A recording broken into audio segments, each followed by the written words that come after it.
The Armenian Genocide, also known as the Armenian Massacre and the Armenian Holocaust, was the Ottoman government's systematic extermination of Christian minorities which mostly consisted of Armenians. Armenia has existed for a millennia, and the Armenians were the predominantly Christian people until being swept up by the numerous empires which conquered the land.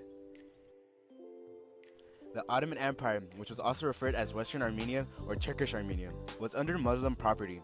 There were laws that established the rights of non-Muslims, but they were often ignored. Christians were considered not equal to Muslims, and prohibitions were placed against them.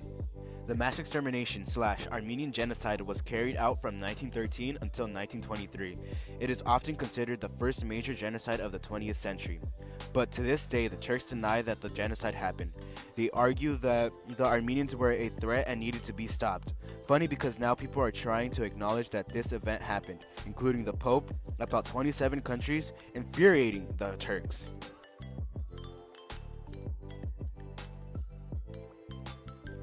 Who specifically was behind the Armenian genocide? We know as a whole the Ottoman Empire was in charge of the genocide, but who were the ones that pulled the strings? Research tells us that the CUP, the Committee of Union Progress, was the main group in charge of the Armenian genocide. The people who were members of the CUP that mainly pulled the strings were Mehmet Talaat, Minister of the Interior in 1915 and Grand Vizier, also known as Prime Minister, in 1917. Ismail Enver, Minister of War, Ahmed Jamal, Minister of the Marine and Military Governor of Syria. These men were the main people who organized the horrible, tragic event known as the Armenian Genocide.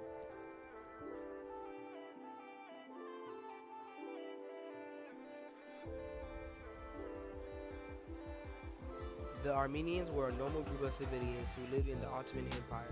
They paid taxes, followed laws, even tolerated the other religious beliefs around them. What would make the Ottoman Empire want to massacre the Armenian people?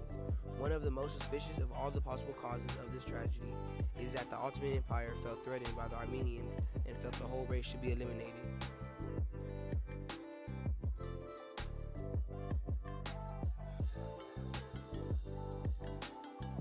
What makes this a suspicious reason is Armenians, according to research, didn't seem like a threat. Before the massacres, Armenians were well integrated into the Ottoman economy as merchants, professionals, craftsmen, intellectuals, and farmers. If this is true, the cause of the Armenians being a threat doesn't add up. Clearly, the Armenians were just a Christian minority living in a Muslim empire. To add on, not every Armenian in the Ottoman Empire could pose a threat, so killing off an entire race over the actions of some doesn't make any sense.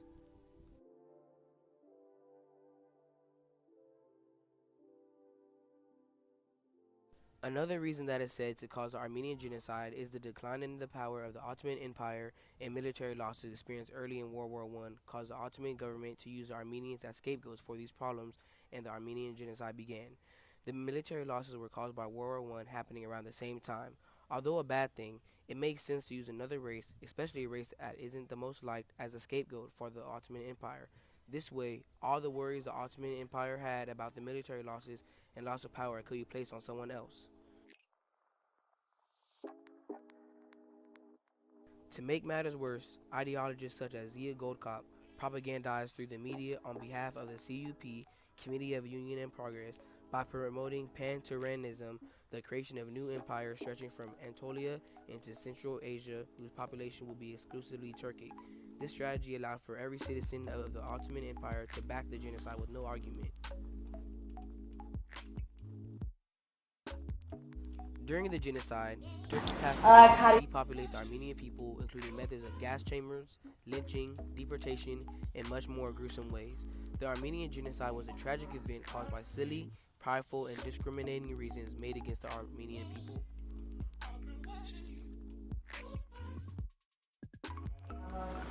Do you think you'll be signing on to SRES 106? Obviously, we're moving along with it. And any word on maybe possibly talking to Senator Biden to see if we can put the resolution in the subcommittee first? I'm on the Senate Foreign Relations Committee. I mean, Senator Biden and I think have both acknowledged that for those of you who aren't aware, there was a genocide that did take place against the Armenian people. It is one of these situations where we having seen a constant denial on the part of the Turkish government and others that this occurred, it has become a sore spot diplomatically. I have to check with my staff to find out what has gone on in our office that has resulted in us not signing on to it yet, and I'll be happy to get back to you on it. I think the fact that I'm on the Senate Foreign Relations Committee means that we may be more sensitive to some of the internal debates diplomatically around the issue. I don't know, so let me find out.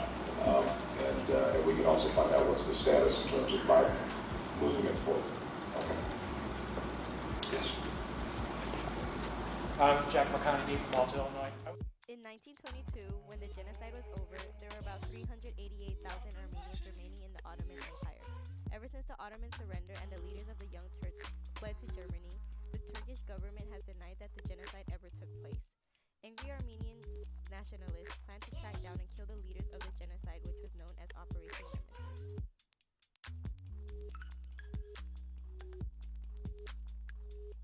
The Turks argue that the Armenians were an Armenian force and that the slaughter was necessary.